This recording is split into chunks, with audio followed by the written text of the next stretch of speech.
L'Empire aztèque était littéralement bâti sur de la chair humaine. Imaginez-vous vous réveiller chaque matin en sachant que vous pourriez être le petit déjeuner des dieux, et ce n'est pas une métaphore. Au cœur de Tenochtitlan, les sacrifices humains étaient le pain de chaque jour. Mais ce qui est vraiment perturbant, c'est qu'ils n'agissaient pas par plaisir ni par folie. Ils le faisaient pour que le soleil ne s'éteigne pas, littéralement.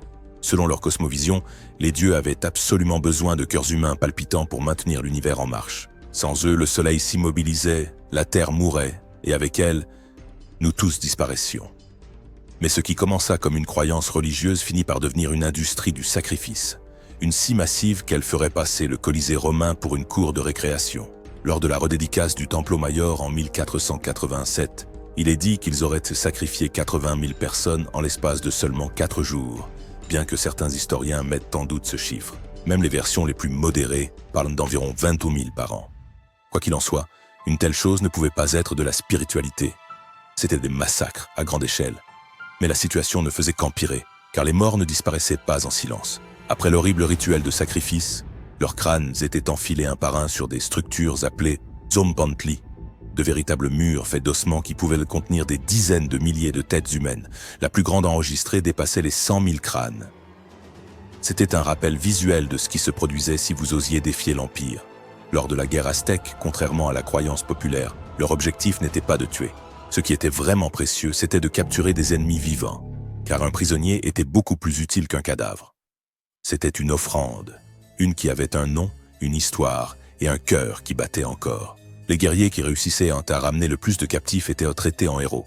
Ils montaient en statut, gagnaient des terres et parfois même des épouses. C'était un système où la valeur d'un homme se mesurait au nombre de personnes qu'il pouvait livrer au couteau. Et le rituel était quelque chose que l'on ne pouvait jamais oublier. Les victimes étaient dans les contraintes de monter les escaliers du temple. 4 prêtres les maintenaient fermement. Un 5e, avec un couteau d'obsidienne bien aiguisé, leur ouvrait la poitrine et en arrachait le cœur. Encore chaud, encore palpitant, le corps était ensuite jeté par les escaliers, heurtant pierre après pierre, jusqu'à demeurer inerte au pied du temple. Et ce n'était là que le commencement. Certains corps étaient dépecés. Leur peau était ensuite utilisée comme vêtement cérémoniel par les prêtres. D'autres encore étaient démembrés et leurs os transformés en de véritables reliques. Cependant, rien n'était vraiment gaspillé. Il y avait du cannibalisme rituel. L'élite, et seulement l'élite, consommait les bras et les cuisses des guerriers sacrifiés, non pas par faim, mais par soif de pouvoir. Manger la chair de l'ennemi, disait-il, transférait sa force. Les plébéiens, pendant ce temps, se contentaient de maïs. Mais ce qui est véritablement perturbant dans tout cela, c'est que les sacrifiés n'étaient pas tous des guerriers. Les enfants étaient considérés comme des offrandes sacrées, surtout pour Tlaloc, le dieu de la pluie. Les Aztèques croyaient que leurs larmes étaient la porteuse de tempêtes. C'est la raison pour laquelle, avant le sacrifice, ils les faisaient pleurer volontairement. Certains étaient noyés, d'autres brûlés vifs. Et si l'enfant avait une difformité, sa valeur augmentait considérablement. C'était un grand honneur de naître avec un défaut. Cela signifiait que tu étais un être spécial, destiné à mourir. Derrière la dévotion, il y avait aussi une stratégie. L'Empire aztèque dominait des dizaines et des dizaines de régions, et ces régions étaient obligées d'envoyer des personnes pour être sacrifiées. C'était un système de contrôle, de la peur, de domination spirituelle et politique. Car non seulement on perdait des batailles, on perdait ses enfants. C'est ainsi que la loyauté était maintenue. Mais quand Hernán Cortés est arrivé en 1519, il n'était pas seul. Il avait avec lui tous ces peuples qui détestaient les Aztèques de toute leur âme. Ils avaient vu leurs amis, leurs enfants et leurs frères mourir parmi les pierres du temple. Maintenant, ils voulaient se venger. En 1521, Tenochtitlan tomba et ce que les Espagnols virent les marqua pour le reste de leur vie.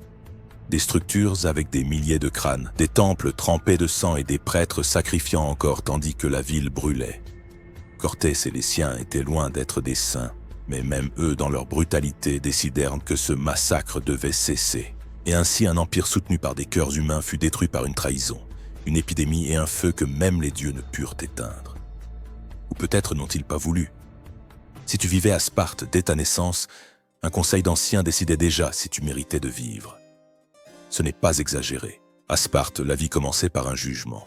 Et si tu étais faible, si tu avais une quelconque difformité ou simplement tu ne semblais pas suffisamment fort, on te précipitait d'un ravin. Le mont Taïget était le premier et dernier berceau pour des milliers de nouveau-nés. La logique était simple. Sparte n'élevait pas de citoyens ordinaires, elle élevait des armes humaines. Et il ne suffisait pas de survivre à la naissance, car si tu étais un garçon, ton véritable enfer commençait à 7 ans. À cet âge, les enfants étaient arrachés à leur mère et lancés dans un système d'entraînement étatique appelé agoge. Et non, ce n'était pas un camp militaire, c'était une fabrique d'assassins. On leur apprenait à se battre, à résister à la douleur, à souffrir de la faim et à ne rien ressentir. S'ils volaient près de la nourriture et se faisaient apprendre, on ne les punissait pas pour avoir volé, mais pour avoir échoué. Le message était clair, il n'y a pas de compassion, seulement la compétition. Et quand quelqu'un faiblissait, la punition n'était pas une réprimande, c'était une raclée publique. Parfois jusqu'à la mort. Et survivre à l'entraînement n'était pas une garantie de quoi que ce soit. Les garçons étaient forcés de se battre entre eux avec une véritable violence, sans aucune restriction. Les faibles n'avaient pas de seconde chance. C'était la sélection naturelle, gérée par l'État. Et si tu atteignais l'âge de 20 ans, tu devenais officiellement soldat à plein temps. Même marié, tu devais vivre en baraquement avec d'autres hommes jusqu'à 30 ans. Et le mariage, ce n'était pas par amour, c'était pour produire plus de soldats. Et entre les batailles, l'entraînement et la politique, il y avait un groupe qui faisait tout fonctionner dans l'ombre. Les Ilotes représentaient pour eux le véritable moteur économique de la cité de Sparte. Ces esclaves cultivaient les champs, préparaient les repas, construisaient et nettoyaient tout. Ils constituaient à eux seuls 90% de l'ensemble de la population. Et Sparte, comme tu l'imagines, n'avait pas assez de gardes pour tous les contrôler. Mais elle avait quelque chose de plus efficace. La terreur systématique. Chaque année, une guerre rituelle était déclarée contre eux. L'élite de jeunes guerriers se répandait dans les champs et assassinait des Ilotes au hasard, sans motif, sans avertissement et sans conséquence. C'était une tradition connue sous le nom de Crypteia, et son unique objectif était de faire passer un message, un rappel que le pouvoir absolu sur les droits et la vie appartenait entièrement à l'État. C'était une société sans art, sans commerce et sans empathie. Pendant que d'autres cités grecques florissaient en philosophie, théâtre ou sciences, Sparte investissait toutes ses ressources à perfectionner l'obéissance et la force brute. Il n'y avait pas de monnaie forte ni d'architecture monumentale, seulement la discipline, la peur et la guerre. Et pendant des siècles, cela a fonctionné. Sparte a acquis le respect, la crainte et des ennemis. Mais ce même système qui les avait rendus invincibles les a laissés incapables de s'adapter lorsque le monde a changé. Mésopotamie. La prochaine fois que tu te plaindras d'une amende de circulation, souviens-toi de ceci. Dans l'ancienne Mésopotamie, oublier une clause dans un contrat pouvait te coûter un œil ou la vie entière. Car dans cette civilisation, l'une des plus avancées de l'histoire, la justice ne se mesurait pas avec des balances.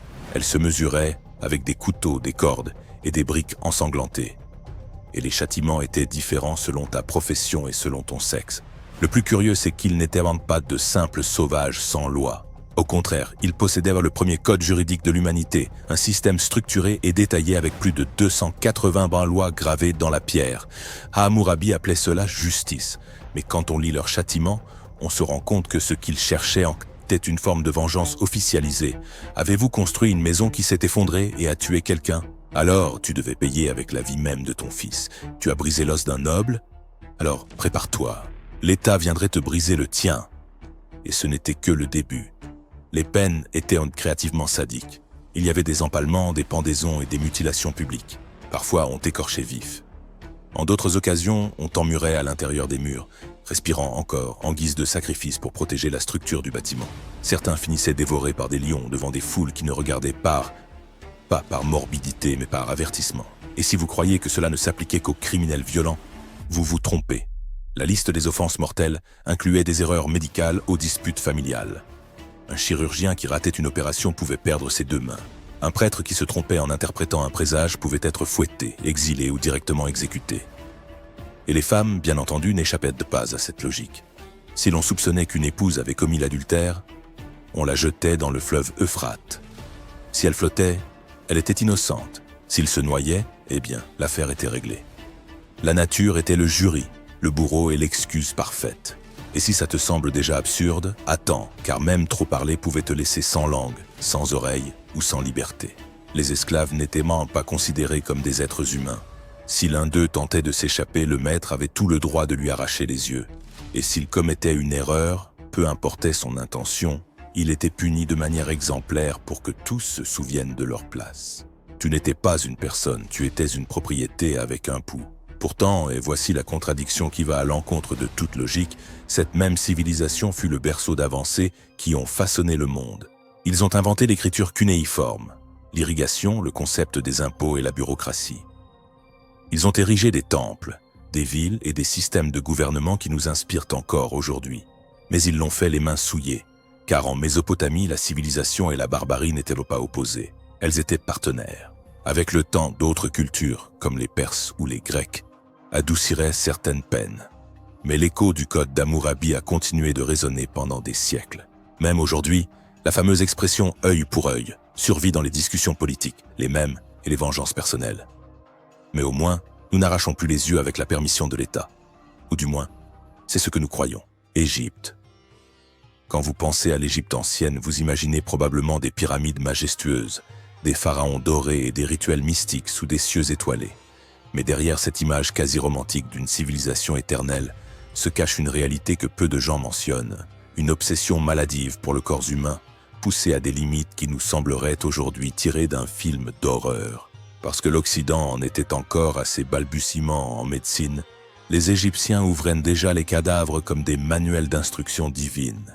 Et il ne s'agissait pas seulement de préserver, il s'agissait d'expérimenter, de désassembler le corps humain comme s'il était un objet qui pouvait être démonté, modifié, voire reprogrammé. Ils croyaient donc que le corps devait être conservé pour la vie éternelle, mais pour y parvenir, il fallait d'abord le détruire. On retirait le cerveau par le nez avec un crochet, on le remuait comme de la bouillie et on l'extrayait en morceaux. Les organes étaient retirés un par un et placés dans des bocaux spéciaux, tandis que le corps était recouvert de sel pendant 40 jours. Et ce qui est curieux, c'est que, bien qu'ils fussent experts dans la manipulation du cerveau, ils croyaient que le cœur était le centre de l'intelligence. L'autre n'était que chair molle. Mais le plus effrayant, c'est que ce processus n'était pas toujours réservé aux morts. Il existe des registres de chirurgies expérimentales, réalisées sur des personnes vivantes, sans anesthésie, sans consentement, juste avec la foi aveugle que les dieux guidaient la main de l'embaumeur. Des textes médicaux décrivent des pratiques comme perforer le crâne pour soulager les maux de tête, appliquer du fumier de crocodile sur des plaies ou verser de la résine chaude sur des brûlures. Si quelque chose fonctionnait, c'était un véritable miracle. Si ce n'était pas le cas, c'était la volonté divine. Et puis, il y avait la royauté, car si la médecine était vraiment grotesque, la génétique, elle, était un véritable cauchemar. Les pharaons épousaient leurs sœurs, leurs filles et même leurs nièces, dans une tentative désespérée de maintenir la pureté de leur sang. Le résultat fut une succession interminable de malformations, de maladies héréditaires et de déformations physiques. Le cas le plus célèbre, celui de Toutankhamon, présentait un pied-botte, des os fragiles, un crâne disproportionné et un visage asymétrique. Tout cela gracieuseté de parents qui étaient également frères et sœurs. La mort, au lieu de les libérer, les enchaînait encore plus. De nombreux pharaons étaient enterrés avec leurs serviteurs, leurs concubines et même des animaux. Non pas symboliquement, mais littéralement. Ils étaient étranglés ou enterrés vivants pour qu'ils continuent à servir le roi dans l'au-delà. Parce qu'en Égypte, la hiérarchie ne prenait pas fin avec la vie, elle se poursuivait sous terre. Et l'horreur ne s'arrêtait pas là.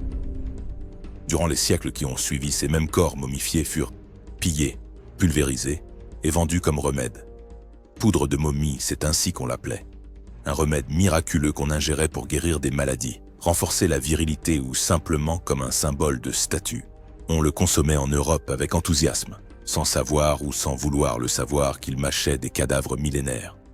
Et puis, il y avait ces accidents de l'éternité, des personnes qui n'avaient pas été momifiées intentionnellement, mais qui, grâce aux conditions sèches de leur tombe, s'étaient conservées pendant des siècles sans pourrir.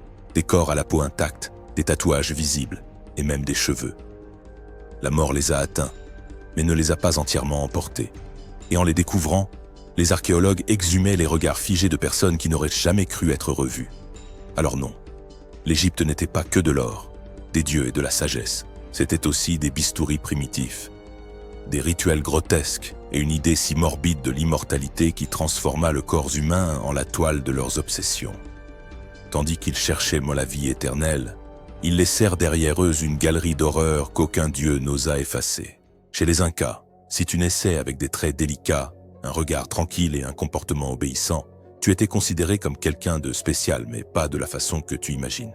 Pour les Incas, ces caractéristiques constituaient une sélection divine pour le sacrifice. Car tandis que l'Empire tissait des chemins à travers les montagnes, domestiquait des paysages impossibles et érigeait des forteresses sans mortier, ils dissimulaient également quelque chose de bien plus perturbant. Une machinerie de mort sacrée, organisée, planifiée et publiquement célébrée. Le sacrifice, pour eux, était un honneur, une cérémonie, un devoir que tous comprenaient, à l'exception de ceux qui devaient mourir, en particulier les enfants, car pour les Incas, la pureté était la qualité la plus précieuse, et personne n'était plus pur qu'un enfant. C'est pourquoi ils étaient soigneusement sélectionnés dès leur plus jeune âge, nourris avec les meilleurs produits, vêtus comme des nobles et traités comme des envoyés célestes. Tout ça pour que des mois, voire des années plus tard, ils parcourent des dizaines, des centaines de kilomètres à travers les Andes, en direction de leur tombe. Ce rituel, connu sous le nom de Capacocha, était activé quand un empereur mourait, quand survenait une catastrophe naturelle ou simplement quand le nouveau dirigeant devait valider son pouvoir devant les dieux. Les enfants montaient aux hauteurs les plus hostiles, où l'air se respire à peine, et là ils étaient sacrifiés. Parfois, après avoir été drogués avec des feuilles de coca et de la chicha fermentée, ils étaient simplement abandonnés pour mourir de froid, seuls. D'autres fois, ils étaient pour frappés à la tête ou étranglés afin de garantir une mort rapide, ou pour que leurs âmes ne s'échappent comme pas dans la confusion. Mais la tragédie ne s'arrête pas là, car les analyses modernes, les scanners médico-légaux et les tests de tissus congelés révèlent quelque chose de glaçant. Certains de ces enfants se sont réveillés quelques secondes avant de mourir. Après l'effet des drogues, ils ont recouvré la conscience. Ils étaient lucides, fragiles et pleinement conscients du destin qui les attendait à plus de 5000 mètres d'altitude, entourés de rien, sauf du silence blanc et éternel de la glace. Et ce n'était pas seulement les enfants. Les épouses de l'empereur devaient aussi le suivre dans la tombe. Il en était de même pour les serviteurs, les concubines et les nobles de confiance. Dans de nombreux cas, ils étaient enterrés vivants, aux côtés du corps royal comme une suite pour l'au-delà. Dans la vision incaïque, servir son Seigneur ne s'achevait pas avec la mort, cela continuait dans l'autre vie. Et refuser n'était pas une option. Certaines tribus soumises pratiquaient également le cannibalisme rituel. Ce n'était pas considéré comme un acte sauvage, mais plutôt comme une forme sacrée de prolonger la force du guerrier sacrifié. Son corps n'était pas gaspillé, il était consommé avec révérence pour que son pouvoir ne meure pas, mais qu'il circule au sein de la communauté qui l'avait vaincu. Mais le plus macabre de tout était sa dimension politique, car ces pratiques ne se limitaient pas seulement au monde spirituel, elles constituaient également un puissant outil de contrôle. Les régions dominées étaient ainsi contraintes d'envoyer des personnes pour les sacrifices. C'était une forme silencieuse mais dévastatrice de te rappeler qui détenait le pouvoir. Si tu osais te rebeller, tu perdais le territoire et tes enfants transformés en offrandes. Ils t'anéantissaient physiquement et te brisaient l'âme. Et pourtant, personne ne le contestait. Pour les Incas, mourir ainsi était le plus grand honneur auquel un être humain pouvait aspirer. Ils appelaient ça l'honneur, mais pour ceux qui marchaient vers la mort, les pieds bandés et des joyaux royaux suspendus à leur cou, c'était une véritable horreur. Tout ce système de croyances, de rites et de contrôle s'est effondré en quelques décennies lorsque les Espagnols sont arrivés en 1532. Ils apportaient avec eux des épées, du feu, de la poudre et la variole, en un battement de cils. Le grand empire qui adorait le sang s'est effondré face au chaos, à la maladie et à la trahison. Mais ce qu'ils ont laissé derrière eux, hormis l'architecture et la mythologie, fut une trace de sacrifices figés dans le temps et de visages d'enfants endormis dans la mort, avec des histoires que nous commençons seulement maintenant à comprendre. N'oubliez pas de soutenir ce contenu en vous abonnant et en regardant cette autre vidéo très curieuse qui vous plaira.